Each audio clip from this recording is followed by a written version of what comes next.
Well, in a moment more from Vatican City, we'll be talking to an influential priest and watcher of the papacy.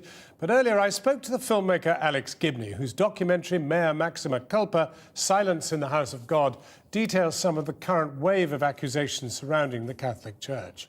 We don't turn our priests in. That's The film centers around 4 deaf victims who were abused at their school in Milwaukee, America, during the 1950s and 60s, and the cover-up goes all the way to the Vatican, although they continue to deny it. I began by asking Alex Gibney if that chain holds this day. I am sure that that chain holds. Archbishop Weekland, who is the Archbishop of Milwaukee, tried to get justice for not only those 4 deaf victims, but for 200 deaf victims in Milwaukee, Wisconsin, and he tried to start a canonical trial. But we know that that canonical trial was abated because the priest in question, the predator, wrote to Cardinal Ratzinger. We have a copy of that letter to beg him to stop the trial because he's an old man and he wanted this predator who had abused 200 children to die in the dignity of his priesthood. Summarily, the canonical trial was abated. Now, Cardinal Ratzinger's job was what exactly during this period? During that period, he was head of the Congregation for the Doctrine of the Faith. Now, at the time the letter was written, his job was only to handle sex abuse cases that had to do with a confessional, which were considered the most serious. Later on, in 2001, he asked for and received from Pope John Paul permission to receive all the sex abuse, clerical sex abuse cases throughout the system, the worldwide Catholic system. And so he did. So in fact, Cardinal Ratzinger, now about to depart Pope Benedict, is the most knowledgeable man in the world about Roman Catholic clerical sex abuse. But your sense, and the sense that comes out in the film, is that he saw that job as essentially managing those cases to the least embarrassment of the Catholic Church over redressing the terrible angst and unhappiness that it had caused amongst the individual children. I think that's absolutely correct. I mean, there are moments when he does try to intervene with particularly bad predators, but almost always in every case he withdraws. He doesn't pursue them. And the one thing he never pursues is justice. He never moves seemingly to defrock these men.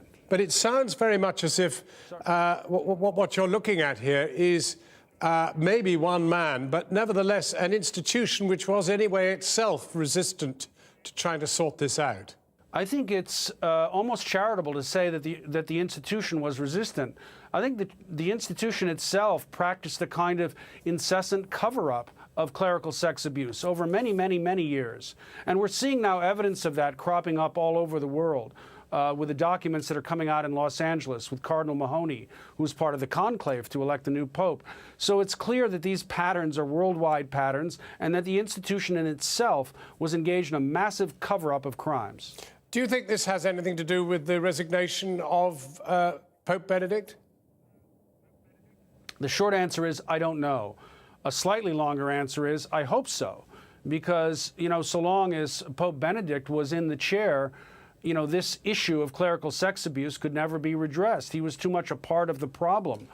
I don't know. I mean, so many people in the conclave, unfortunately, who will be choosing the new pope are also part of the problem. So it's hard to know whether or not this issue will be redressed, but I certainly hope so, because it has to come from the top down. Somebody in the Vatican has to say, yes, we were responsible. We're going to do something substantial to clean it up. Alex Gibney, the film director, speaking to me a little earlier from New York. We're joined now from the Vatican by Father Robert Gahl, Professor of Ethics at the Pontifical University of the Holy Cross in Rome. Is he fair to really paint the Pope as somebody who, all the way back to his time as cardinal, in some way was responsible for not getting this entire thing cleared up? Actually, I don't think it's fair at all. The Ratzinger and now Pope Benedict has done more than anyone, I'd say anyone, not just in the church, but in the world, to deal with sexual abuse. He established protocols whereby around the world, these issues are being addressed today. In fact, today, if you look at those who are being accused, the vast majority of them are either dead or they've already been removed from office as priests through these protocols that are established by Ratzinger when he was at the Congregation for Doctrine of Faith and now as Pope Benedict. Can I ask you a theological question, which is a strange one for a newsman to find himself having to ask you, but he did make this reference today to the idea that the Lord, quotes, seemed to go to sleep while on his watch. This is a very strange thing for a pope to say, isn't it? Doesn't it suggest a weakening of his own faith? Actually, theologically, for most of us, we're not too surprised. And Pope Benedict declared as Doctor of the Church St. Hildegard of Bingen, who's a medieval German mystic. And St. Hildegard described the Church as a woman who is a beautiful woman who is dressed in rags. And Pope Benedict has commented that the Church is beautiful because the Church is spiritual, but at the same time the Church is made of human beings who have great weakness. So I'm sure that he was referring to the fact of this weakness and the filth that he has seen in the Church and what is needed to recover. In fact, he has announced his resignation during Lent, which is a time of conversion. This is very significant for the whole Church. Well, of course, the next significant thing is to find someone to replace him.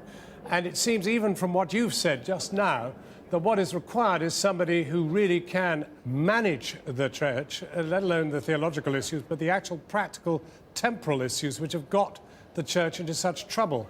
Does such a candidate exist? Right. The next Pope really needs to reach a very high bar of excellence, of criteria that Pope Benedict himself indicated when he resigned.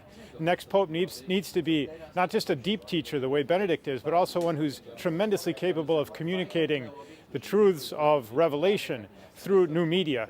He also needs to be clearly a man of God, a man who is like Christ.